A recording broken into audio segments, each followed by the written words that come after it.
In the remote hills of Pennsylvania, 28-year-old Sarah Mitchell lives as a recluse in her late grandmother's cottage, scarred by a traumatic past that left her unable to bear human touch. Miles away, 32-year-old Ezekiel Zeke Stoltzfus, a bitter Amish carpenter, has sworn off women after being abandoned at the altar 3 years ago. When a fierce winter storm damages Sarah's roof, their worlds collide in the most unexpected way, setting in motion a journey that will heal two broken hearts and prove that love can bloom in the coldest of winters. The wind howled through the bare branches like a morning song, and Sarah Mitchell pressed her face against the frosted window pane of her grandmother's cottage. At 28, she had the kind of beauty that poets wrote about: auburn hair that caught fire in sunlight, emerald eyes that held depths of unspoken pain, and porcelain skin that had remained untouched by human hands for 7 long years. 7 years. That's how long it had been since the accident. Since the night that changed everything. Since the night that made her recoil from even the gentlest touch, her body remembering trauma, her mind tried desperately to forget. The cottage sat like a forgotten jewel among the Pennsylvania hills, surrounded by towering pines and accessible only by a winding dirt road that most people forgot existed. Sarah's grandmother, Nana Rose, had left her this sanctuary when she passed 2 years ago, knowing instinctively that her granddaughter would need a place to heal, or at least a place to hide. Sarah pulled her wool shawl tighter around her shoulders as another gust of wind rattled the old windows. The November sky was the color of pewter, heavy with the promise of the first real snowfall of the season.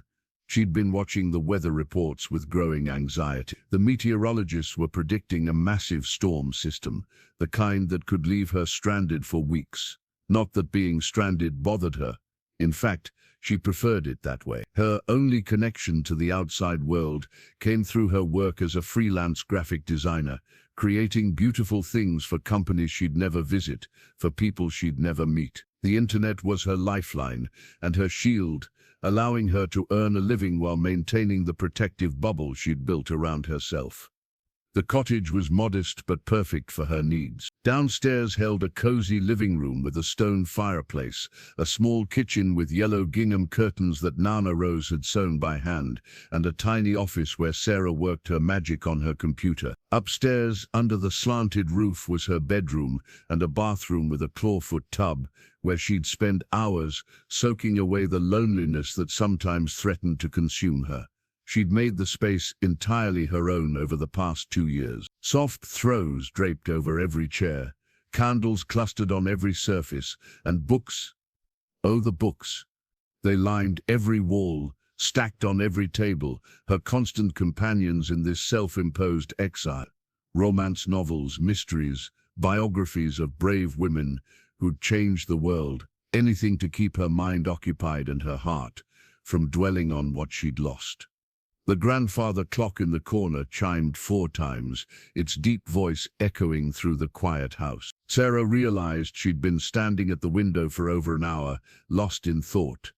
It was something she did more and more lately, these long stretches where time seemed to slip away like water through her fingers. She was just turning away from the window when she saw it, a dark speck moving along the distant road that led to her cottage. Her heart jumped into her throat. No one ever came here. The mailman left packages at the bottom of the hill. The grocery delivery service had strict instructions to leave everything by the gate.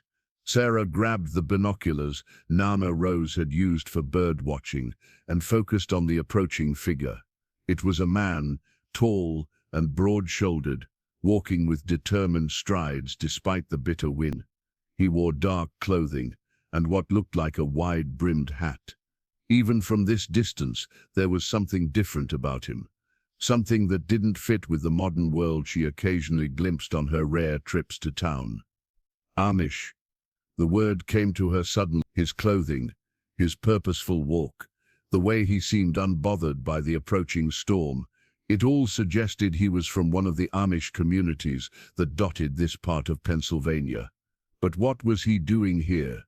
And why was he heading directly toward her cottage? Sarah's hands began to shake as she watched him climb the hill.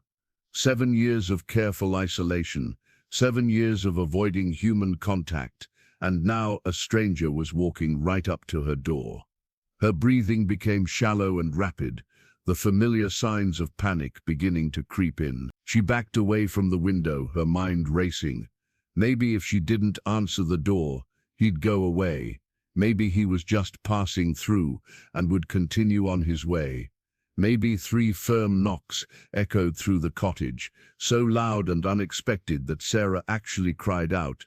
She stood frozen in the middle of her living room, her heart pounding so hard she was sure he could hear it through the heavy wooden door. The knocks came again, more insistent this time. "Missat," a deep voice called out. "Missat, no, someone's in there. I can see the smoke from your chimney and there are lights on." Sarah hugged her arms around herself, trying to stop the trembling. His voice was rough, with just a hint of an accent that confirmed her suspicion about his Amish background. But there was something else in his tone. Not meanness exactly, but definitely not warmth either. "I'm not here to hurt you," the voice continued, though it sounded more impatient than reassuring. "I just need to talk to you about your roof." Her roof? Sarah's eyes flew upward. She'd noticed some loose shingles last week, during a particularly windy day, but she'd hoped they'd hold until spring. "Miss, it's going to be dark soon, and there's a storm coming. A bad one. Your roof's got damage that needs fixing, or you're going to have bigger problems than just a few loose shingles." Despite her fear, Sarah found herself moving closer to the door. Through the frosted glass panel, she could make out his silhouette, tall, solid, and unmoving. "He wasn't going away. I don't need any help," she called out, her voice barely above a whisper. There was a moment of silence, and then what sounded distinctly like a snort of frustration. "Lady, I've been doing construction work for 15 years. I can see the damage from down on the road. You've got at least 6 shingles gone on the north side, and there's a section of flashing that's pulled loose. When this storm hits, and it's going to hit hard, you're going to have water pouring into your house." Sarah closed her eyes, trying to think. She knew nothing about roofs, or flashing, or any of the practical things that kept a house standing. Nana Rose had always handled those details, and since her death, Sarah had been slowly learning that maintaining a home required knowledge she simply didn't possess. "Can't you just fix it from the outside?" she asked, hating how small her voice sounded. This time the silence stretched longer. When he spoke again, his voice had a harder edge to it. "Miss, I don't know what kind of situation you've got going on in there, but I'm not some traveling salesman trying to scam you. I'm Ezekiel Stoltzfus, and I live about 5 miles down the valley with my family. I was heading home from a job site when I saw the damage to your roof. It's going to be below freezing tonight, and with the storm coming..." He paused, and Sarah could hear him take a deep breath, as if he was fighting for patience. "Look, I don't particularly want to be here either. I've got my own problems to deal with, but I can't in good conscience walk away and leave you to deal with what's coming. So you can either let me take a look at the damage and give you an honest assessment, or you can wait until tomorrow morning when you've got snow and ice water pouring into your house." Sarah pressed her forehead against the cool wood of the door. Everything in her screamed to send him away, to maintain the safe barriers she'd built. But another part of her, the practical part that sounded disturbingly like Nana Rose, knew he was right. She was completely unprepared to deal with serious damage to the cottage. She started, then stopped. How could she explain? How could she tell this stranger that she couldn't bear to be in the same room as another person, let alone have one working in her house? "Miss?" His voice was softer now, and she thought she detected a note of genuine concern. "Are you all right in there?" "I'm fine," she said quickly. It's complicated." Another pause. Then, "Most things are."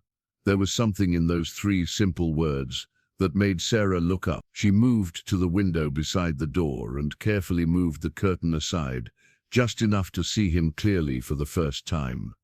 He was younger than his voice had suggested, maybe in his early 30s, with dark hair that curled slightly beneath the brim of his black hat. His face was weathered from outdoor work, with strong features and eyes that were not kind exactly, but not unkind either. There was a weariness about him that seemed to go deeper than physical fatigue. He stood with his hands clasped behind his back, staring at the door with an expression that suggested he was used to people being difficult.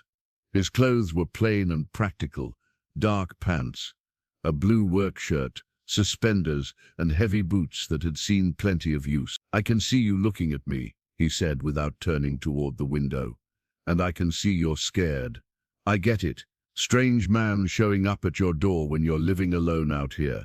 But I'm telling you the truth about the roof. And I'm telling you the truth about the storm." Sarah let the curtain fall back into place and leaned against the wall. He was right about everything: the isolation, her fear, and probably the roof too. And if he was really Amish, then there were certain things she could probably count on: honesty, hard work, and a community that would hold him accountable for his actions. But could she do it?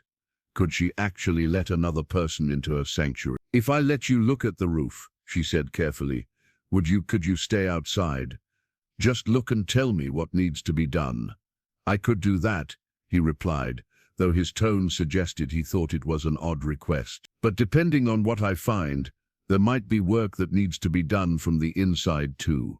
Sarah's stomach clenched at the thought. We'll deal with that if we have to." She heard his boots on the porch as he moved away from the door. A few minutes later, she caught sight of him through the living room window, walking around the perimeter of the cottage with his head tilted back, studying the roofline. Sarah found herself watching him despite her nervousness. He moved with the confidence of someone who knew what he was looking for, occasionally stopping to point at something or shake his head. At one point he disappeared entirely, and she realized he must have found a way to climb up for a closer look. 20 minutes later, he was back at her front door. "Well," she called through the wood. "It's worse than I thought," he said bluntly. "You've got significant damage on the north side, and there's a section where the wood underneath is starting to rot. The flashing around your chimney is completely loose, and there's already water damage in what I'm guessing is your upstairs bedroom." Sarah's heart sank. She hadn't noticed any water damage, but then again she'd been avoiding going upstairs more than necessary lately. The bedroom felt too big, too empty, too full of memories she wasn't ready to face. "Can it wait until spring?" she asked, though she already suspected the answer. "Not unless you want to spend the winter with buckets catching water and dealing with mold and rot. And that's assuming the damaged section doesn't collapse under the weight of heavy snow." The practical part of Sarah's mind was already calculating costs she couldn't afford and complications she couldn't handle. The frightened part was wondering how she could possibly have a stranger working in and around her house for however long this would take. "Miss," Ezekiel's voice interrupted her spiral of worry, "I know this is a lot to take in, and I know you've got your reasons for being cautious, but I want you to understand something. This isn't just about comfort or convenience. This is about safety. Your safety." Sarah found herself moving back to the window, looking out at him again. He was staring directly at the glass now, as if he knew exactly where she was standing. "I don't do shoddy work," he continued, "and I don't overcharge. I'll give you a fair price, and I'll do the job right. But I need to start tomorrow morning if we're going to beat this storm." "Tomorrow?" Sarah's voice came out as a squeak. "The storm's supposed to hit tomorrow night. If I start first thing in the morning, I can at least get the worst of the damage covered before the snow starts. The rest can wait until after the storm passes." Sarah closed her eyes and tried to think clearly. She had some savings. Not much, but enough to cover necessary repairs. And if she didn't fix the roof, she could end up losing the cottage entirely. It was all she had left of Nana Rose, the only place in the world where she felt safe. But having someone here, in her space, disrupting the careful peace she'd built. "What would it cost?" she asked, finally. "I'd need to give you a proper estimate, but probably around $800 for the emergency repairs, maybe $1,500 total if you want everything fixed properly." The numbers made her wince, but they weren't impossible. And something in his straightforward manner made her think he was telling the truth about fair pricing. She started, then stopped. Could she really do this? Could she take this first terrifying step back into the world of human interaction? The wind chose that moment to gust particularly hard, rattling the windows and reminding her exactly why this decision couldn't wait. "All right," she said quickly, before she could change her mind. "But there are conditions." "I'm listening." Sarah took a deep breath. "You work outside as much as possible. If you absolutely have to come inside, you let me know first. And you don't come near me. You don't try to shake hands or touch me in any way." There was a long pause. "All right," he said finally, his tone carefully neutral. "Anything else? You don't ask questions about why I live like this. And you don't talk about me to other people." Another pause. "Fair enough. I'll be here at 7 tomorrow morning. I'll need to pick up supplies first thing, so I probably won't start the actual work until around 9. "Okay," Sarah whispered. She listened to his footsteps as he walked away, then watched through the window as his figure disappeared down the hill and into the gathering dusk. Only when he was completely out of sight did she realize she was shaking again. What had she just agreed to? After 7 years of isolation, she'd just invited a stranger, a man, to work on her house.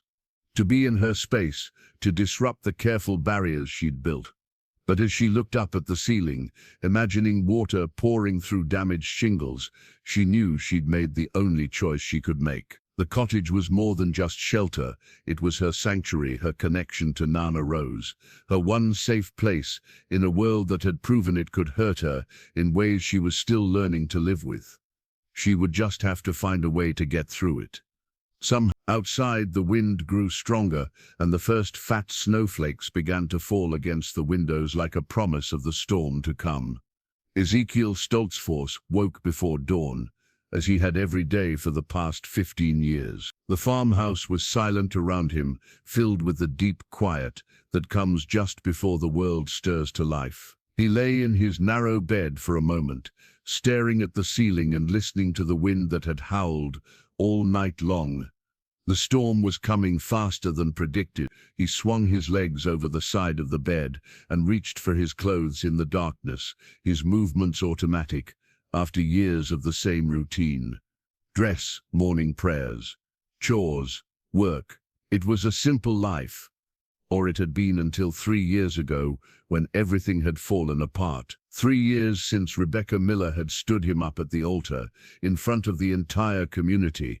3 years since she'd run off with an English man from Lancaster, leaving Zeke to face the pitying looks and whispered conversations of everyone he'd grown up with. 3 years since he'd sworn off women entirely and meant it.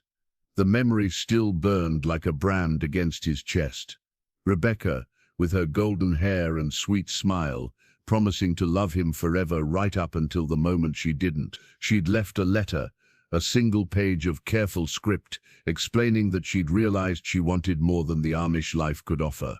More excitement, more freedom, more everything than a simple carpenter could provide. The letter had been kind, which somehow made it worse. She'd written about how much she respected him, how she hoped he'd find happiness, how she prayed he'd understand. But understanding and forgiveness were two different things, and Zeke had found himself capable of neither. He pulled on his work boots and made his way downstairs, his footsteps echoing in the empty house. His parents had built a smaller place on the back of the property when he'd turned 30, expecting him to fill the main house with a wife and children. Instead, he rattled around in it alone, a constant reminder of everything he'd planned for and lost. The kitchen was spotless and cold. Zeke lit the gas burner under the coffee pot and stared out the window at the pre-dawn darkness. Snow was already falling steadily, coating the fields in white. He'd have to move fast if he was going to get the woman's roof patched before the storm hit in earnest. The woman, what had she said her name was? She hadn't, he realized. In their entire strange conversation through the door yesterday, she'd never actually introduced herself. Zeke frowned as he poured coffee into a thermos. There had been something deeply odd about the whole interaction. The way she'd spoken to him through the door, the fear in her voice, the strange conditions she'd set. "Don't come near me. Don't touch me. Don't ask questions." It reminded him of a wounded animal, defensive, scared, ready to bolt at the first sign of threat. But why? What had happened to make a young woman hole up in an isolated cottage like some kind of hermit? Not that it was any of his business. He'd learned the hard way that women were nothing but trouble, and the less he knew about this one's problems, the better. He'd fix her roof, take his money, and get back to his own life. Simple. The coffee was bitter and too strong, just the way he liked it. Zeke drank it standing at the kitchen window, watching the snow fall and mentally cataloguing everything he'd need for the repair job. Shingles, flashing, roofing nails, tar paper, maybe some plywood if the damage to the decking was as bad as he suspected. By the time he'd finished his coffee and hitched his horse to the wagon, the hardware store in town would be open. Old Pete Granger always opened early for the Amish customers who preferred to get their business done before the English crowds arrived. The drive into town took longer than usual thanks to the snow, but Zeke's horse, Samuel, was steady and sure-footed even in slippery conditions.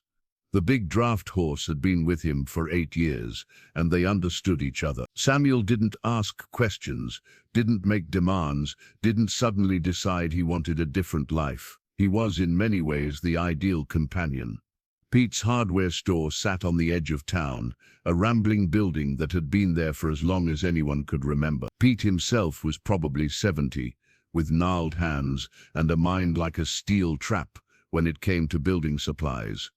"Morning, Zeke," Pete called out as the bell above the door announced his arrival. "Heard there's a big storm coming." "Already starting," Zeke replied, stamping snow off his boots. "I need roofing supplies for an emergency job." Pete's eyebrows went up. "Emergency job? Didn't think you took on work like that anymore."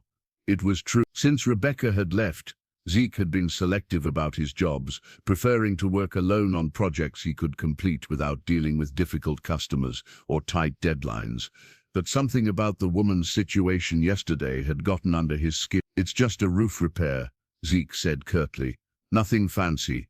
Pete nodded and started pulling supplies from the shelves without being asked. He'd been outfitting Zeke's jobs for years and knew his preferences. Quality materials, nothing flashy, built to last. "This wouldn't be for that cottage up on Miller's Hill, would it?" Pete asked as he loaded shingles onto a cart. Zeke paused in his examination of a roll of tar paper. "You know the place?" "Know of it. Old Rose Miller's granddaughter lives up there now. Strange girl, from what I hear. Never comes to town, has everything delivered. Some folks say she's agoraphobic or something like that. Some folks say a lot of things," Zeke replied shortly. Pete chuckled. "True enough. But I'll tell you this. The girl's got money. Always pays her bills on time. Never argues about prices. Whatever her story is, she's not trying to cheat anybody." The information settled something in Zeke's mind that he hadn't realized was bothering him.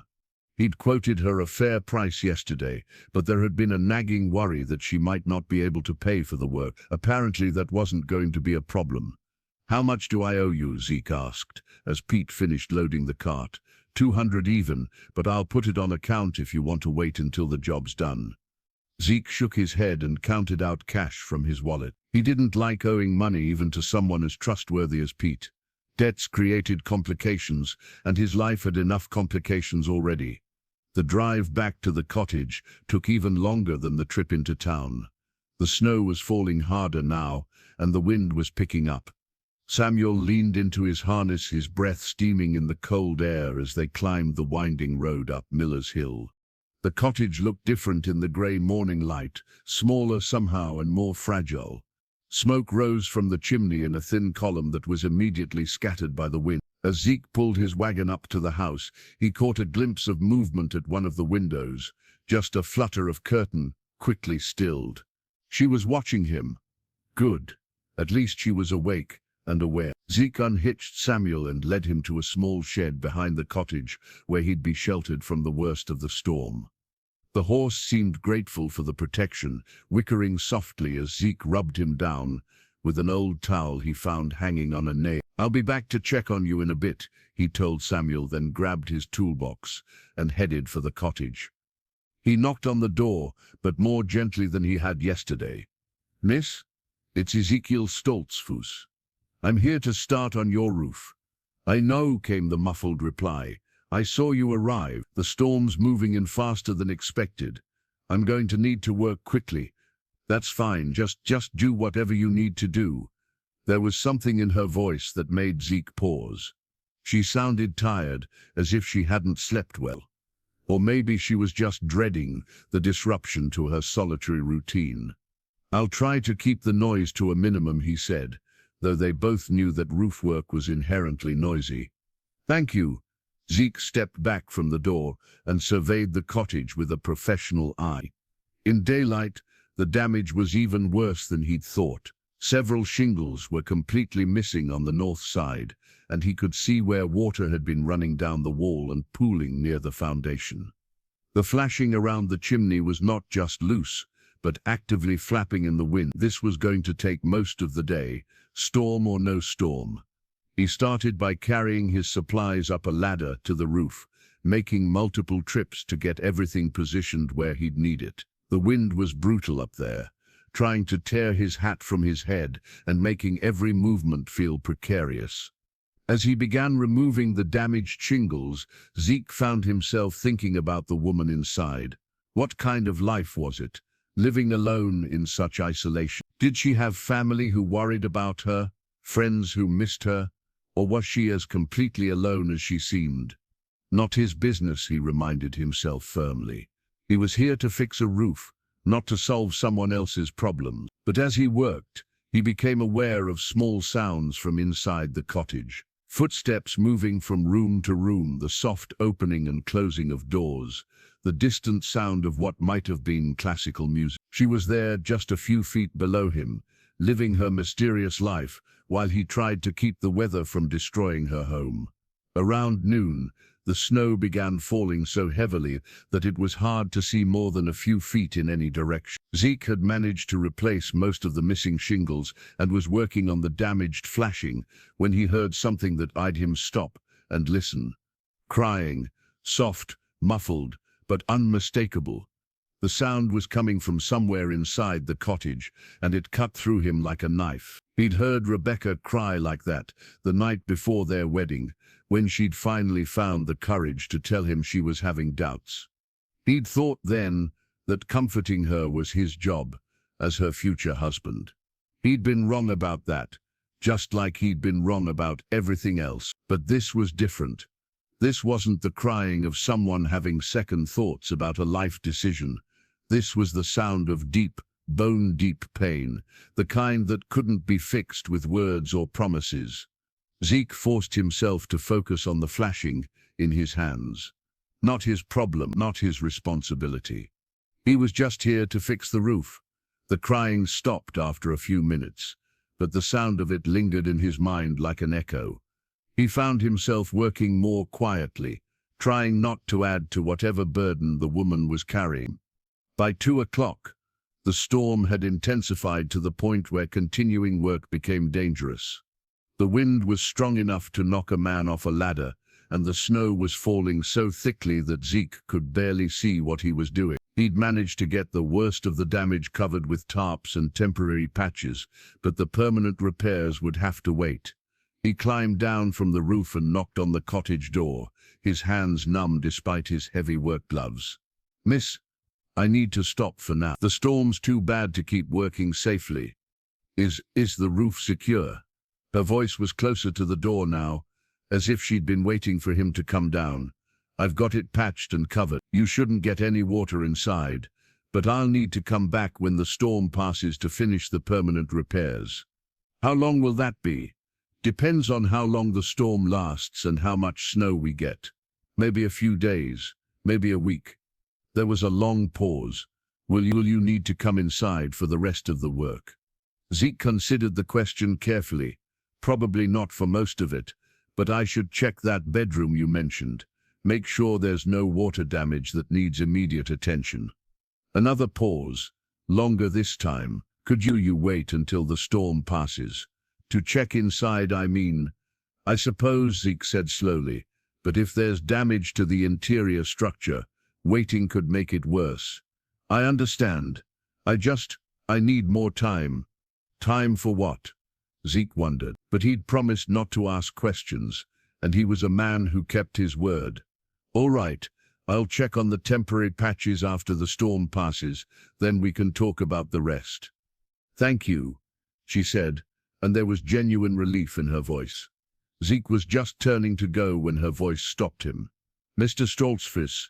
Yes? Are you married? The question hit him like a physical blow. For a moment, he couldn't breathe, couldn't think, couldn't do anything but remember Rebecca's face as she'd told him she'd found someone else. No, he said finally, his voice rougher than he'd intended. I'm not married. I'm sorry, she said quickly. I shouldn't have asked. It's just, I wanted to know if you had a family who'd worry about you in this storm. Something in her tone made him look back at the door. Was she worried about him? A stranger she'd never even seen clearly. I'll be fine, he said. I know these roads, and my horse is steady. Be careful, she said softly. Zeke stood there, for a moment, snow swirling around him, unsure how to respond to this unexpected concern. When was the last time anyone had told him to be careful? When had anyone worried about his safety? I will, he said finally. He collected Samuel from the shed and hitched him to the wagon, his movements automatic despite the emotional turmoil the woman's question had stirred up. As they started down the hill, Zeke found himself looking back at the cottage, wondering what it was about this strange, isolated woman that had gotten under his skin. She was nothing like Rebecca, that much was clear. Rebecca had been all sunshine and chatter, filling every room with her presence and her laughter. This woman was like a shadow, barely there even when she was speaking to him. Rebecca had craved attention and excitement. This woman seemed to fear human contact itself. So why did he find himself thinking about her tears, her concern for his safety, the careful politeness in her voice, even when she was clearly terrified? The drive home through the storm gave him plenty of time to think, and none of his thoughts were comfortable. He'd spent 3 years building walls around his heart, convincing himself that he was better off alone, that women were nothing but trouble and heartache. But something about the woman in the cottage had gotten through those walls, and he didn't like it one bit. By the time he reached his own farmhouse, Zeke had made a decision. He'd finish the roof repairs because he'd given his word, but then he'd stay away from Miller's Hill and the mysterious woman who lived there. He had enough complications in his life, without adding whatever her story was to the mix. The storm raged for 3 days, dumping nearly 2 feet of snow and keeping everyone housebound. Zeke spent the time working in his shop, building furniture and trying not to think about whether the woman was all right alone in her cottage. He told himself it wasn't his concern, that she'd managed fine before he came along and would manage fine after he finished her room. But on the 3rd night, as he lay in bed listening to the wind finally beginning to die down, he found himself wondering if she was warm enough, if she had enough food, if the temporary patches were holding against the weight of all that snow, and he didn't like wondering about her at all. The silence after the storm was profound, almost eerie in its completeness. Sarah woke on the 4th morning to brilliant sunlight streaming through her bedroom windows and the kind of stillness that only comes after nature has exhausted itself. She'd barely slept during the 3 days of the storm. Every creak and groan of the cottage had sent her heart racing, imagining the roof collapsing under the weight of snow, or water pouring through damaged spots that Ezekiel's patches couldn't hold. But the cottage had held firm, and she'd stayed dry and warm while the wind howled outside. Now, looking out at the transformed landscape, Sarah felt something she hadn't experienced in years, gratitude toward another human being. The man who'd knocked on her door with news she hadn't wanted to hear had quite possibly saved her home. The world outside was blanketed in pristine white. The familiar shapes of trees and bushes turned into fantastic sculptures of snow and ice. It was beautiful, but Sarah could see it would be days before the roads were passable again. She wondered if Ezekiel was all right, if he'd made it home safely through the storm. The thought surprised her. When was the last time she'd worried about someone else's well-being? When had she last cared whether a virtual stranger was safe and warm? Sarah made her way downstairs and started a pot of coffee, her routine unchanged despite the dramatic weather outside. But as she stood at the kitchen window watching the sun turn the snow into a field of diamonds, she found herself scanning the distant road for any sign of movement. He'd said he'd come back to finish the repairs. Part of her hoped the storm had changed his mind, that he'd decided the job was too much trouble. But a larger part, a part she didn't want to examine too closely, hoped he'd keep his word. Around 10 o'clock, she saw it, a dark speck, moving slowly along the distant road, growing larger as it approached. Her heart began its familiar race, but this time there was something else mixed in with the fear. Something that might have been anticipation. Sarah watched through the living room window as Ezekiel's wagon climbed the hill, the horse moving carefully through the deep snow. When he reached the cottage, he sat for a moment looking up at the roof, probably assessing how his temporary patches had weathered the storm. Then he climbed down from the wagon and walked to her door. His knock came exactly as she expected it, firm but not aggressive. The knock of a man who kept his promises. "Miss, it's Ezekiel Stoltzfus. I've come to check on the roof repairs. Hello," Sarah managed. The patches held. No water got in. Good. But I still need to finish the permanent repairs. The storm's over, but there's more weather coming this weekend. Sarah closed her eyes. She'd known this moment would come, but 3 days of solitude had made the thought of human interaction feel even more daunting than before. "How long will it take?" she asked. "Most of the day, probably." "And miss?" His voice was gentler than she remembered. "I'm going to need to come inside at some point. I should check that upstairs room for water damage, and I'll need access to the attic to make sure the roof decking is sound." The words hit Sarah like physical blows. Inside, in her space, in her sanctuary. I can't," she whispered. "Can't what?" "I can't have you inside. I know it's necessary. I know you need to check for damage, but I can't." There was a long pause. Sarah pressed her forehead against the door, fighting the panic that threatened to overwhelm her. "Miss," Ezekiel said finally, "I don't know what's happened to you, and I'm not asking you to tell me, but I can hear in your voice that you're scared, and I want you to know that you don't need to be scared of me." "It's not about you," Sarah said quickly. "It's me. It's my problem. Maybe so, but it's a problem that's going to leave you with a damaged roof if we can't figure out a way to work around it." Sarah bit her lip, thinking, what if you told me exactly when you needed to come in, and I could go somewhere else, leave the cottage while you work inside. Where would you go? It's 20 degrees out there, and the roads aren't clear yet. He was right, of course. She had nowhere to go, no one to stay with, no way to leave even if she'd wanted to. "I don't know," she said, her voice breaking slightly. "I just know I can't be in the same space as another person. I know how that sounds. I know it's crazy. But it doesn't sound crazy," Ezekiel interrupted, his voice surprisingly gentle. "It sounds like you've been hurt." The simple statement, spoken without judgment or pity, nearly undid her. Sarah felt tears begin to well up in her eyes. "Miss," Ezekiel's voice was closer to the door now. "What if we started small? What if I just checked the one room upstairs and you stayed down here? I'd tell you exactly where I was going and what I was doing, and if it got too much for you, I'd leave immediately." Sarah considered this. The upstairs felt less like her personal space somehow, less intimate than the living areas where she spent most of her time. And if she stayed downstairs, there would be distance between them, barriers. You You wouldn't try to talk to me or ask me questions. Not unless it was about the roof repair. And if I asked you to leave, I'd leave immediately. Sarah took a shaky breath. She had to know if there was wires upstairs, and if she was going to take this terrifying step back into the world of human interaction. Maybe it was better to start with someone who'd already proven he could keep his word. "All right," she said quickly, before she could change her mind. "But just upstairs, and just for a few minutes." "Understood. I'll get my tools and let you know when I'm coming in." Sarah listened to his footsteps as he walked away, then rushed around the cottage in a panic of preparation. She had to make sure nothing too personal was visible, had to clear a path for him, had to mentally prepare herself for the reality of another person in her space.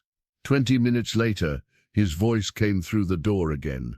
"Miss, I'm ready to come in now. I'll go straight upstairs to the bedroom and check for water damage. I'll call out what I'm doing so you know where I am." "Okay," Sarah whispered. Then, louder, "Okay." She heard the soft click of the door latch, and suddenly he was inside. Inside her cottage, in her carefully maintained sanctuary, bringing with him the scent of cold air and wood shavings, and something indefinably masculine. Sarah backed as far into the living room as she could get, pressing herself against the wall beside the fireplace. Her heart was pounding so hard she was sure he could hear it. "I'm in the front hall now," Ezekiel called out, his voice echoing slightly in the small space. "I'm going to head up the stairs." The old wooden steps creaked under his weight, each sound a reminder that her solitude had been breached. Sarah closed her eyes and tried to focus on her breathing, the way her therapist had taught her years ago. In for 4 counts, hold for 4, out for 4. "I'm in the bedroom now," his voice came from directly above her. "I can see some water staining on the ceiling near the north wall. I'm going to check the extent of the damage." Sarah found herself following his movements through the sound of his footsteps. He moved methodically, purposefully, the way she imagined a doctor might examine a patient. There was something reassuring about his matter-of-fact approach. "The damage isn't too bad," he called down. "Some staining and a small soft spot in the drywall, but the framing looks solid. I'm going to check the closet area now."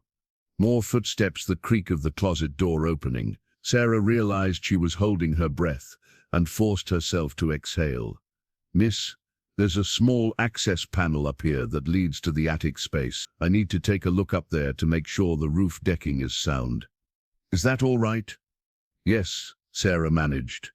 She heard the scrape of wood on wood as he moved the access panel, then the sound of him climbing up into the cramped space above her bedroom. For several minutes there was nothing but muffled thumping and scraping as he moved around in the attic. Then, suddenly, silence. "Mr. Stoltzfus," Sarah called out, surprised by her own concern. "Are you all right?" "I'm fine," came his muffled reply, "but we have a bigger problem than I thought. Miss, I need you to come up here and see this." "What?" Sarah's voice came out as a squeak. I can't come up there. You don't need to come into the attic, just to the bedroom. There's something you need to see." Sarah stood frozen beside the fireplace, every instinct screaming at her to stay where she was. But there was something in Ezekiel's voice, an urgency that cut through her panic. "What kind of problem?" she asked. "The kind that could bring down part of your roof if we don't address it soon. Please, miss. I know this is hard for you, but you need to see this." Sarah closed her eyes and tried to think. He'd kept every promise so far. He'd warned her before entering, told her exactly where he was going, respected her boundaries. And if there was something seriously wrong with her cottage, "I'm coming up," she said, her voice barely audible. The stairs felt like a mountain as she climbed them, each step a battle against 7 years of carefully maintained isolation. When she reached the top, she could see into her bedroom, where the access panel lay open like a wound in the ceiling. "I'm here," she called out, staying carefully in the hallway. Ezekiel's head appeared in the opening, and for the first time, Sarah got a clear look at his face. He was younger than she'd expected, with kind eyes that were currently filled with concern. There was a streak of dust across his cheek, and his dark hair was mussed from moving around in the cramped space. "Thank you for coming up," he said simply. "I know that took courage." The unexpected acknowledgement of her fear, spoken without condescension or pity, made something tight in Sarah's chest loosen slightly. "What did you find?" she asked. "Look at this," he said, pointing to something in the attic space. "Can you see that beam right there, the one that runs parallel to the north wall?" Sarah stepped a little closer to the doorway, following his pointing finger. She could just make out a thick wooden beam in the shadows. "It's cracked," Ezekiel continued, "probably from the weight of ice and snow over the years, made worse by the water damage. If we get another heavy snowfall before this is reinforced, there's a real chance of structural collapse." The words hit Sarah like a physical blow. Structural collapse. Her cottage, her sanctuary, could literally fall down around her. How bad is it?" she whispered. "Bad enough that I can't in good conscience patch the roof and walk away. This beam needs to be reinforced or replaced, and it needs to happen before the next storm." "How long would that take?" Ezekiel was quiet for a moment, clearly considering his words carefully. "It's not a one-person job. I'd need help to safely remove and replace a structural beam, and it would mean more time working inside the house. Probably 2 or 3 days total." Sarah felt the walls of her carefully constructed world crashing down around her. 2 or 3 days of strangers in her house, multiple people disrupting her sanctuary, chaos and noise and human contact. "I can't," she said, backing toward the stairs. "I can't do that." "Miss, wait." But Sarah was already fleeing, practically running down the stairs and into the living room, where she collapsed into her grandmother's old rocking chair and began to cry. Not the quiet, controlled tears she'd shed during the storm, but great, gulping sobs that came from somewhere deep in her chest. She heard Ezekiel's footsteps on the stairs, slower and more careful than before. He appeared in the doorway between the hall and living room, but didn't come any closer. "Miss," he said gently, "I know this is overwhelming, but your safety has to come first." "You don't understand," Sarah choked out between sobs. "I can't have people here. I can't be around. I haven't been in the same room as another person in over 2 years. I can't touch anyone. I can't let anyone near me. I can barely handle having you here right now." She looked up at him through her tears, expecting to see the judgment or pity she'd grown accustomed to in the few interactions she'd had with the outside world. Instead, she saw something that looked like understanding. "What happened to you?" he asked softly. The question hung in the air between them like a bridge. Sarah could either cross or burn. She'd never told anyone the full story, not even her therapists. It was too big, too terrible, too much for words. But something about Ezekiel's quiet presence, the way he'd respected her boundaries, even when it made his job harder, made her want to try. "I was engaged," she said finally, her voice barely above a whisper. 7 years ago, to a man named David Chen. We were going to be married in the spring." She paused, gathering the courage to continue. Ezekiel didn't move, didn't speak, just waited with the patience of someone who understood that some stories couldn't be rushed. "We were at a party one night, a big celebration for one of his colleagues. David had been drinking, more than usual, and he became different, aggressive. When I tried to get him to slow down, he got angry." Sarah's hands began to shake as the memories flooded back. "He grabbed me, hard enough to leave bruises, shook me, told me I was embarrassing him in front of his friends. When I tried to pull away, he hit me." The words fell into the silence like stones into still water. Sarah couldn't look at Ezekiel's face, couldn't bear to see whatever expression he might be wearing. "But that wasn't the worst part," she continued, her voice growing smaller. "The worst part was what happened next. Everyone saw it. All his friends, all our friends, everyone at the party. And they just watched. Nobody moved to help me. Nobody said anything. They just stood there and watched him hurt me." She wrapped her arms around herself, remembering the shame and terror of that moment. "I ran," left him there, left the party, drove straight home. I thought surely someone would call, someone would check on me, someone would care that they'd watched a man hit his fiancée. But nobody did, Ezekiel said quietly. Nobody did, Sarah confirmed. For 3 days, I waited for someone to reach out, to ask if I was okay. David never called, never apologized. Our friends acted like nothing had happened.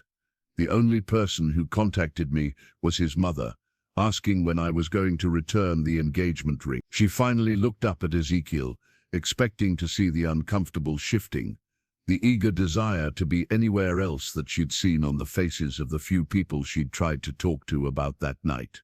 Instead, she saw anger, pure, righteous anger, that took her breath away. They should have protected you, he said, his voice rough with emotion. Every single person at that party should have stepped between you and him. They failed you. The validation coming from this near stranger hit Sarah like a physical force. For 7 years, she'd wondered if she'd overreacted, if she'd been too sensitive, if somehow she deserved what happened. To hear someone else say that she should have been protected. After that, she continued, her voice steadier now, I couldn't bear to be touched. Even casual contact, like shaking hands or hugging friends, made me panic. I started avoiding social situations, then I stopped going out altogether. Eventually, I moved here to live with my grandmother, and after she died, you stayed, Ezekiel finished. I stayed, because here, I'm safe. Here, nobody can hurt me. They sat in silence for several minutes, the weight of Sarah's story settling between them. Finally, Ezekiel spoke. My name is Ezekiel, but most people call me Zeke, he said. And 3 years ago, the woman I was supposed to marry left me at the altar for another man. Sarah looked up, surprised by this unexpected confidence. I know it's not the same thing, Zeke continued. Nobody hurt me physically. But after Rebecca left, I decided I was done with people too. Done with women, done with trusting anyone, done with believing that anyone would keep their promises. What changed your mind? Zeke was quiet for a long moment, his gaze fixed on something beyond the living room windows. I'm not sure anything has changed my mind, he said finally. But sitting here, listening to what happened to you, I'm realizing that maybe there's a difference between choosing to be alone and being forced into it. Sarah felt something shift in her chest, like a door that had been locked for years suddenly loosening on its hinges. Zeke, she said, testing out his name. If I can't have multiple people here, is there any other way to fix the beam? He looked at her, with something that might have been hope. What if it was just me? It would take longer, and it would be more dangerous working alone. But it's possible. How much longer? Maybe a week instead of 2 or 3 days. And I'd need to go slower, be more careful. Sarah closed her eyes and tried to imagine it. A week of having someone in her space, disrupting her routine, challenging the walls she'd built. It terrified her. But the alternative, losing her cottage, her sanctuary, the last connection she had to her grandmother, terrified her more. Would you be patient with me? She asked.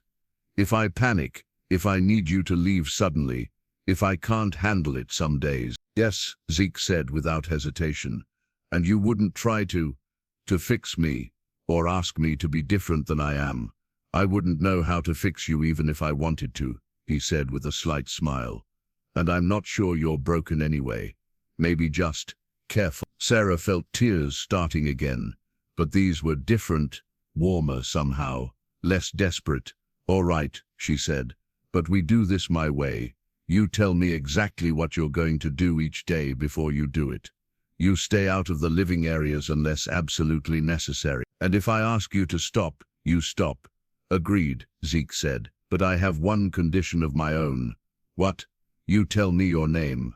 I can't spend a week calling you miss. Sarah almost smiled at that. Sarah, she said. Sarah Mitchell. It's nice to meet you, Sarah Mitchell, Zeke said formally. Even under these circumstances. It's nice to meet you too, Sarah replied, and was surprised to find that she meant it. The next morning came too soon for Sarah's liking. She'd spent most of the night lying awake, alternating between panic about what she'd agreed to and something that felt dangerously like anticipation. When dawn finally broke over the snow-covered hills, she was already dressed and making coffee, her hands shaking slightly as she measured the grounds. At exactly 8 o'clock, she heard the familiar sound of Zeke's wagon coming up the hill. Sarah positioned herself at the living room window, watching as he unhitched his horse and began unloading tools and supplies. He moved with the same methodical precision she'd noticed before, but today she found herself paying attention to different details: the way his breath steamed in the cold air, the care with which he handled his equipment, the occasional glance he cast toward her cottage, as if checking to make sure she was all right. When he knocked on her door, Sarah was ready. "Good morning, Sarah," he called out. "I'm here to start on the structural repairs." "Good morning," she replied, surprised by how normal the exchange sounded. "What will you be doing today?" "I need start by reinforcing the damaged beam with temporary supports before I can safely remove it. That means working in the attic for most of the morning, then coming downstairs to check the support structure in the walls." Sarah's stomach clenched at the thought of him moving through her house, but she'd committed to this. Will you need me to leave any particular rooms?" "Not this morning. The attic work won't disturb the living area, but this afternoon when I check the wall structure, I'll need access to the bedroom closet and possibly the hallway." "I can stay downstairs," Sarah said quickly. "That should work fine. I'll let you know before I come down." Sarah listened to his footsteps as he entered the cottage and climbed the stairs. Soon she could hear him moving around in the cramped attic space, the sound of wood being moved, the occasional grunt of effort, the steady rhythm of his work. It should have been intrusive, having someone else's sounds filling her sanctuary. Instead, Sarah found it oddly comforting. For years, the cottage had been filled only with the sounds of her own solitary life. Her footsteps, her voice humming along to music, the settling of the old house around her. Now there was evidence of another presence, another life intersecting with hers, and it wasn't as terrible as she'd expected. Around 10 o'clock, she heard him call out, "Sarah, I'm going to need to make a trip into town for more supplies. I'll be gone about 2 hours." "All right," she called back. "Is everything okay? The damage is a bit more extensive than I first thought, but nothing I can't handle. I just need some additional bracing materials." Sarah found herself walking to the window to watch him load his wagon and drive away. The cottage felt strangely empty in his absence, as if in just one morning she'd grown accustomed to sharing her space. While he was gone, she found herself doing something she hadn't done in years, preparing for another person's return. She made a fresh pot of coffee, and after an internal debate that lasted 20 minutes, she baked a batch of her grandmother's oatmeal cookies. Nana Rose had always said that food was a way of showing care without words, and Sarah had learned her grandmother's recipes by heart during their years together. She hadn't baked for anyone else since Nana Rose's death, but something about Zeke's patient kindness made her want to offer this small gesture. When he returned, she could smell the cold winter air that came in with him, along with the scent of sawdust and something indefinably masculine that was becoming familiar. "Sarah," he called out, "I'm back. I'll be working upstairs for another hour or so, then I'll need to check those wall supports." "Zeke?" Sarah's voice came out smaller than she'd intended. I made coffee and cookies. If you want some." The silence that followed was so long that Sarah began to panic. Had she overstepped? Was offering food too personal, too intimate for their careful boundaries? "That's very kind of you," Zeke said finally, and Sarah could hear genuine surprise in his voice. "I'd like that very much. I can leave them on the kitchen counter," Sarah said quickly. "You can get them when you're ready." "Thank you." The simple exchange left Sarah feeling strangely warm. When was the last time she'd done something kind for another person? When had she last felt the quiet satisfaction of offering hospitality? She arranged the cookies on her grandmother's good china plate and set out a thermos of coffee with cream and sugar on the side. Then she retreated to the living room, curling up in her rocking chair with a book, listening to the sounds of Zeke's work above her. An hour later, she heard him come downstairs and move into the kitchen. There was a long pause. Probably him discovering the cookies. Then the sound of the coffee being poured. "Sarah," he called out, "these cookies are incredible." "Thank you." "You're welcome," she replied, fighting back a smile. The afternoon brought new challenges. True to his word, Zeke needed access to the bedroom closet and hallway to check the wall structure. Sarah positioned herself in the living room, as far from the work area as possible, but she could still hear him moving around, could still feel the reality of his presence in her intimate spaces. "I found the problem," he called out after an hour of investigation. "There's a support beam in the wall that's been weakened by water damage. It's not critical yet, but it needs to be reinforced while I'm replacing the roof beam." "More work?" Sarah asked, trying to keep the worry out of her voice. "Maybe 2 extra days. But Sarah, this is important. If we don't fix this now, you could have serious structural problems down the line." 2 extra days. Sarah closed her eyes and tried to imagine it. 9 days total of sharing her space, of navigating this strange new dynamic they'd created. "All right," she said, "but the same rules apply." Of course, that evening after Zeke had left for the day, Sarah found herself thinking about their interactions. He'd kept every promise, respected every boundary, and somehow managed to make his presence feel less like an invasion and more like, what, companionship seemed too strong a word, but there was definitely something comfortable about having him around. The next 3 days fell into a rhythm that surprised Sarah with its easiness. Zeke would arrive each morning at 8, they'd discuss the day's work plan, and then he'd begin his methodical repairs while Sarah went about her own routine. She continued bringing him coffee and cookies, and he continued expressing genuine gratitude for the small kindnesses. On Thursday morning, something shifted. Sarah was in the kitchen when she heard a loud crash from upstairs, followed by what sounded like a string of Amish curses. Without thinking, she found herself at the bottom of the stairs. "Zeke, are you all right?" "I'm fine," came his strained reply. "Just dropped a beam on my foot." "Are you hurt?"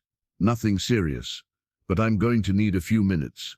Sarah stood at the bottom of the stairs, her heart pounding with an emotion she couldn't quite name. Concern. She was genuinely concerned about this man's welfare, and the feeling was both foreign and surprisingly intense. "Zeke," she called out again, "do you need ice? Or bandages?" "I could use some ice," he admitted. Sarah found herself faced with a choice that would have been unthinkable a week ago. She could leave the ice at the bottom of the stairs for him to collect, maintaining their careful distance, or she could take it to him. Before she could talk herself out of it, she filled a dish towel with ice and climbed the stairs. She found Zeke sitting on the edge of her bed, his boot off, examining his foot with a rueful expression. "How bad is it?" Sarah asked from the doorway, proud that her voice was steady. "Bruised, but nothing broken," Zeke replied. Then he looked up and seemed surprised to see her standing there. "You came upstairs." Sarah realized what she'd done and felt a flutter of panic. But looking at Zeke, really looking at him for the first time in close quarters, she didn't feel the overwhelming terror she'd expected. Instead, she felt something that might have been pride in her own courage. "I brought ice," she said, holding out the makeshift ice pack. "Thank you." Zeke accepted the ice but made no move to come closer, respecting the careful distance she maintained. "This is very kind of you." "It's nothing," Sarah said, but they both knew it wasn't nothing. It was a step, however small, back toward the world of human connection. "Sarah," Zeke said carefully, "can I ask you something?" Sarah tensed. "What? What made you decide to trust me?" "That first day, I mean. You could have sent me away, waited for someone else to fix the roof." Sarah considered the question seriously. I think it was because you were honest about the problem. You didn't try to sugarcoat it or manipulate me into hiring you. You just told me the truth and let me decide what to do with it." Zeke nodded slowly. "Rebecca, my ex-fiancée, she lied to me for months before she left. Small lies, mostly, but they added up. By the end, I couldn't trust anything she said." "Is that why you don't want to get married? Because she lied?" "Partly," Zeke said, "but also because she made me believe I wasn't enough. That a simple life with a simple man wasn't worth staying for. Sarah felt a surge of anger on his behalf. She was wrong. Was she? I'm 32 years old, Sarah. I live alone in a house meant for a family. I work with my hands. I'll never be rich or famous or exciting. Maybe she was right to want something more. No, Sarah said firmly, surprising herself with the vehemence in her voice. There's nothing wrong with a simple life. There's nothing wrong with being steady and honest and kind. Those are good qualities, Zeke. Those are rare qualities. Zeke looked at her with an expression she couldn't quite read. You think I'm kind? I think you're one of the kindest people I've ever met, Sarah said honestly. You could have walked away when I made this job difficult with all my conditions and fears. Instead, you found a way to work around them. You've been patient and respectful, and I haven't felt this safe around another person in 7 years. The admission hung in the air between them, more intimate than anything Sarah had shared with another human being since her grandmother's death. Sarah, Zeke said quietly, what happened to you was terrible, but the way you've survived it, the way you've built a life for yourself here, that takes incredible strength. I don't feel strong, Sarah whispered. I feel broken. Maybe we're both a little broken, Zeke said, but maybe that's okay. Maybe broken people can help each other figure out how to be whole again. Sarah felt tears starting, but these weren't the desperate, frightened tears she'd shed so often over the past week. These were something else. Hope, maybe, or the beginning of healing she hadn't known she was capable of. I should let you get back to work, she said, suddenly overwhelmed by the emotion in the room. Sarah, wait, Zeke said as she turned to go. Would you like to stay? While I work, I mean, you could sit in the chair by the window. I could explain what I'm doing, only if you want to.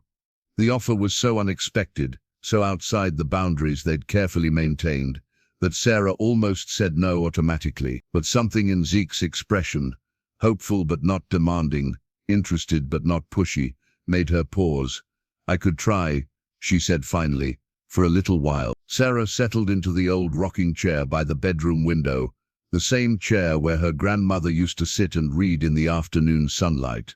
From there she could watch Zeke work while maintaining a comfortable distance between them. I'm replacing this support beam with a steel one, Zeke explained as he positioned a long piece of metal.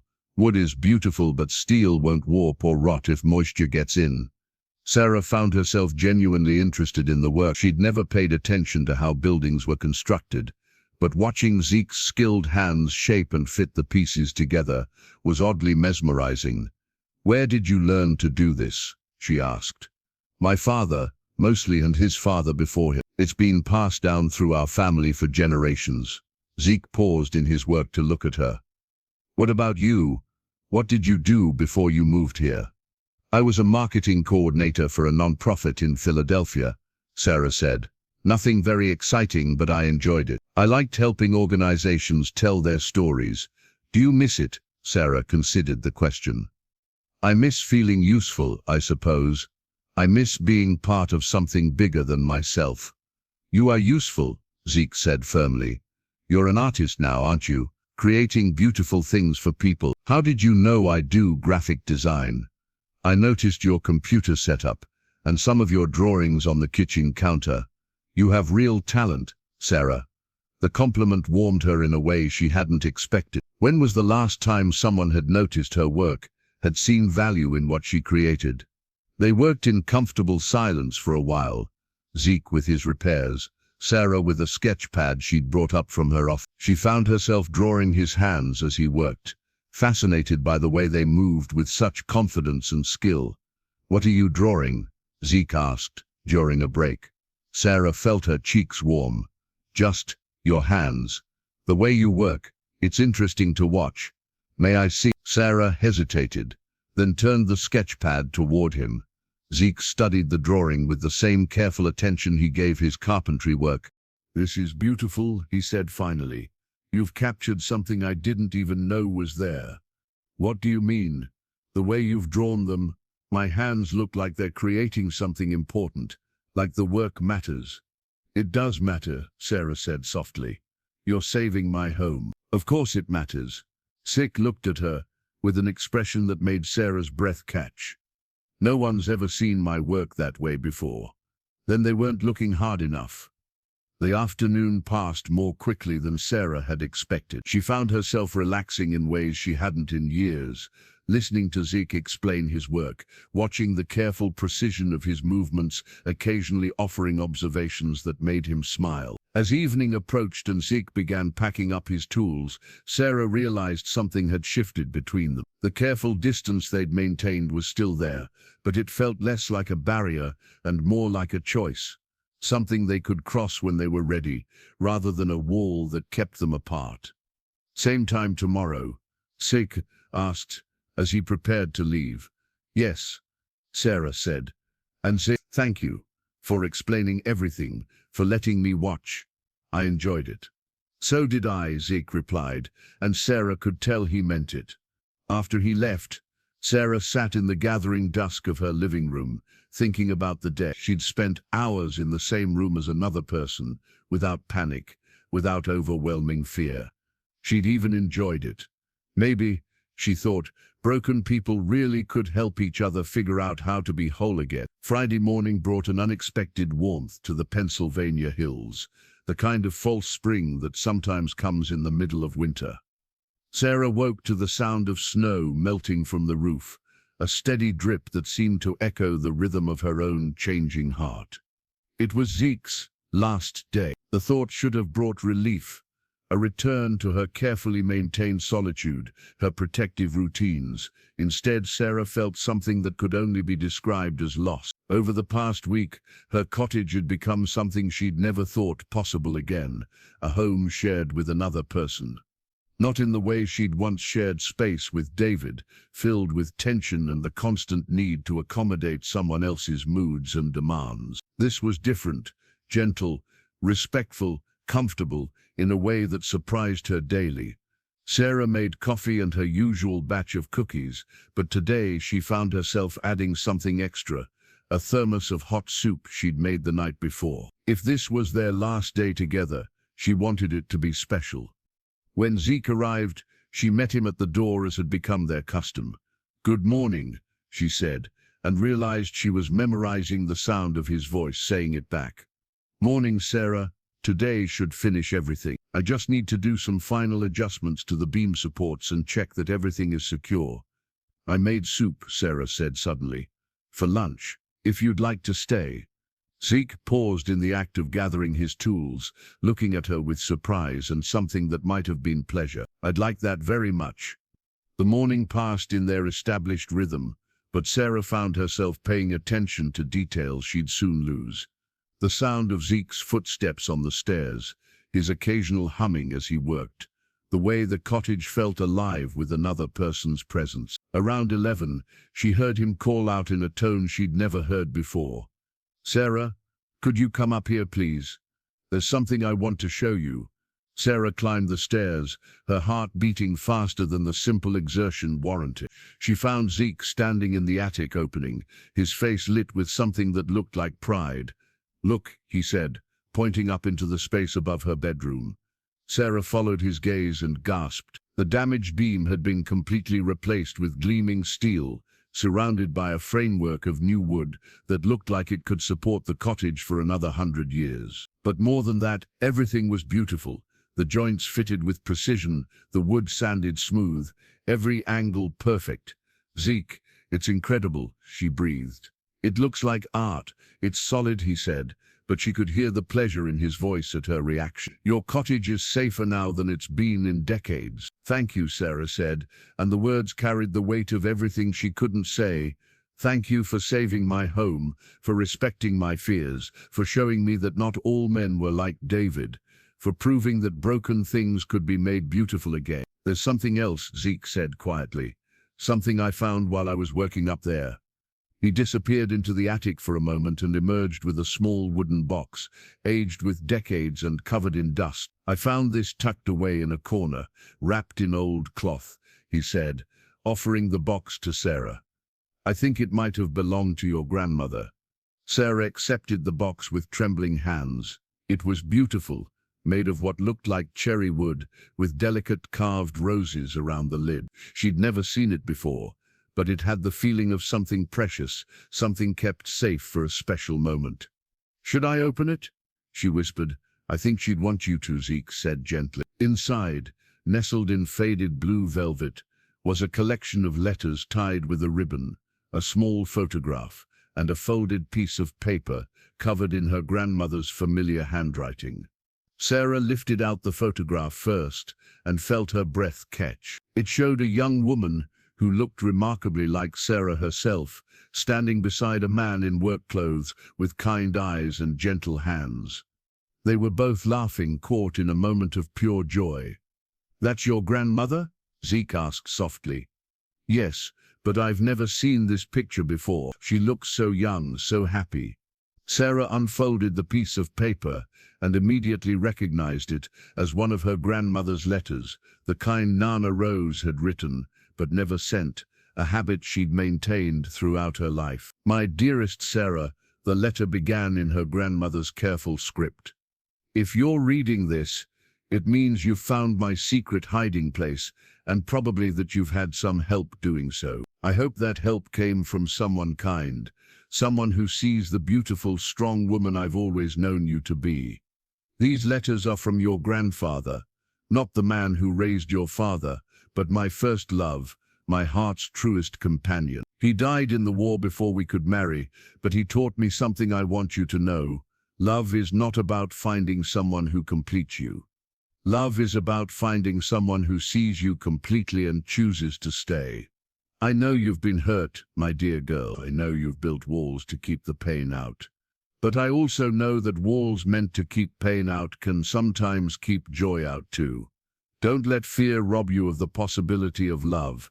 Don't let one cruel person convince you that kindness doesn't exist. When the right person comes along, and you'll know them by their gentleness, their patience, their willingness to meet you where you are. Don't let him slip away because you're afraid. Some people are worth the risk. All my love, Nana Rose. P.S. The cottage has always been a place of healing. Let it heal you completely. Sarah read the letter twice, tears streaming down her face, before she became aware that Zeke had quietly moved to give her privacy. She found him downstairs in the kitchen, standing awkwardly by the counter as if unsure whether he should stay or go. "Zeke?" she called softly. He turned, and she saw her own emotion reflected in his eyes. Somehow he understood the magnitude of what had just happened. "She knew," Sarah said, holding up the letter. "Somehow she knew someone would come who would help me find this." "What did it say?" Sarah hesitated, then made a decision that would have been impossible a week ago. She handed him the letter. Zeke read it carefully, his expression growing more thoughtful with each line. When he finished, he looked at Sarah with something that took her breath away. "She was a wise woman," he said quietly. "Zeke," Sarah said, her voice shaking with the courage it took to ask the next question. "What happens after today? What do you want to happen?" The question hung in the air between them, loaded with possibility and fear and hope. Sarah thought about her grandmother's words, about walls that kept out both pain and joy, about people who were worth the risk. "I don't want you to disappear from my life," she admitted. "This week, having you here, it's been the first time in 7 years that I haven't felt alone." "You don't have to be alone," Zeke said, taking a careful step closer. "Not if you don't want to be." "But I'm still broken," Sarah whispered. I still have problems with touch, with being around people. I may always have those problems." "Sarah," Zeke said, his voice gentle but firm, "I don't need you to be different than you are. I don't need you to be fixed. I just need you to be you. Even if I can never be normal, even if I can't give you the kind of relationship other women could." Zeke was quiet for a long moment, studying her face with the same careful attention he gave his carpentry work. "Can I tell you something?" he asked finally. "Something I realized this week." Sarah nodded. "I spent 3 years thinking I was angry at Rebecca for leaving me, but I wasn't angry that she left. I was angry that she made me feel like I wasn't enough, like the life I could offer wasn't valuable."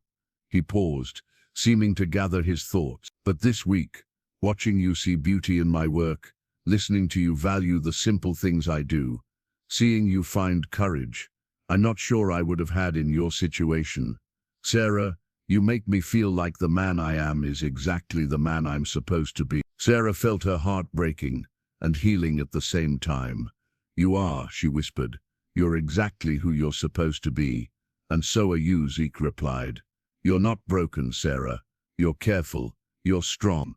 You're someone who survived something terrible and built a beautiful life anyway.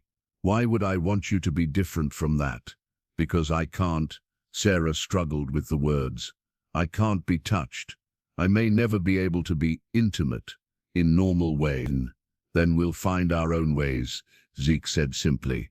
"We'll build something that works for us, at whatever pace you need. Love doesn't have to look like everyone else's love to be real." The word hung in the air between them like a bridge Sarah could choose to cross or not. Love. Was that what this was? This gentle caring, this comfort in each other's presence, this feeling of being seen and valued exactly as she was. "Zeke," she said carefully, "are you saying you love me?" "I'm saying that this week has been the happiest I've been in 3 years, he replied. "I'm saying that the thought of going back to my empty house and never seeing you again makes me want to break something. I'm saying that if you're willing to try, I'd like to see if we can build something beautiful together." Sarah closed her eyes, thinking of her grandmother's words. "When the right person comes along, you'll know them by their gentleness, their patience, their willingness to meet you where you are." Zeke had shown her all of those things. He'd respected her boundaries, worked around her fears, and somehow managed to see strength where she saw only damage. "I'm scared," she admitted. "So am I," Zeke said. "But maybe we can be scared together." Sarah opened her eyes and looked at this man who had come to fix her roof and somehow help fix her heart instead. He stood a careful distance away, respecting her need for space even in this moment of emotional intimacy. His hands, those skilled, gentle hands she'd sketched, were open at his sides, offering but not demanding. "What would it look like?" she asked. "Us, I mean. Together. However you want it to look," Zeke said. "Maybe I come by a few times a week at first, just to visit. Maybe we have dinner sometimes, or I help you with projects around the cottage. Maybe eventually I spend more time here. Maybe eventually you feel comfortable enough to come see my farm. We go as slow as you need, Sarah. We let this grow naturally, and if I have bad days, if I panic or need space, then you take space. I'm not going anywhere." The promise, spoken with such quiet certainty, nearly undid her. When was the last time someone had offered her unconditional patience? When had anyone ever suggested that her healing could happen at her own pace? "Zeke," she said, her voice barely above a whisper, "I think I'm falling in love with you too." The smile that spread across his face was like sunrise after the longest night. Yeah. Sarah felt her own smile beginning, tentative but real. "It's terrifying and wonderful, and I have no idea how to do this, but yes, we'll figure it out," Zeke said. Together, they stood in Sarah's kitchen, 3 feet of space between them, but somehow closer than Sarah had been to another person in 7 years. Outside, the false spring continued to melt the snow, creating the sound of new beginning, of winter loosening its grip to make room for something warmer. "Will you stay for soup?" Sarah asked. "I'd love to," Zeke replied. As Sarah ladled soup into bowls and Zeke sat at her kitchen table, the first person to share a meal in her home since her grandmother's death, she felt something she'd thought was lost forever. Hope for a future that included another person. It wouldn't be easy. There would be setbacks, difficult days, moments when fear threatened to overwhelm the fragile trust they were building. But as she watched Zeke's careful movements, his respectful attention to her comfort, his genuine pleasure in this simple meal, Sarah knew her grandmother had been right. Some people were worth the risk. And love, real love, wasn't about finding someone to complete you. It was about finding someone who saw you completely and chose to stay. As afternoon settled into evening and Zeke prepared to leave for the day, but not forever, never forever again, Sarah stood at her window and watched him load his wagon. Her cottage was secure now, solid and safe for years to come. But more than that, her heart was secure too, held safely in the gentle hands of a man who understood that broken things could be made beautiful again. The cottage on Miller's Hill was no longer just a place to hide. It was home. And for the first time in 7 years, Sarah wasn't alone. Outside, spring was still months away. But inside Sarah's heart, winter was finally over.